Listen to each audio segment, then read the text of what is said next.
Svaki dan Preko 40% dece strada pati. umire.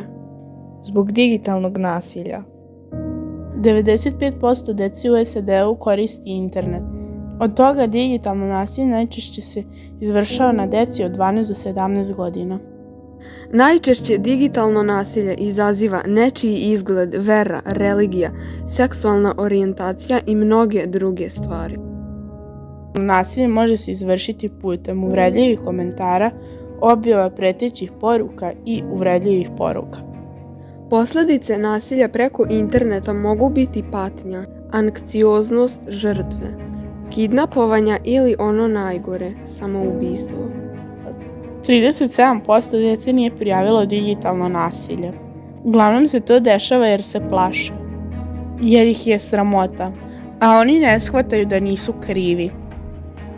Kao što se čovek ne sudi po odelu, ne sudi se ni po lajkovima, komentarima i pratiocima na društvenim mrežama, već po onome što ima u sebi. Svi smo mi različiti i svako treba da poštuje to. Razmislite pre nego što nešto napišete. Da li će ta vaša poruka, komentar presuditi na smrt toga koga vređate? I razmislite šta biste vi uradili na njegovom mestu. Razmislite da li sebe činite savršenim ako napišete nešto poput toga.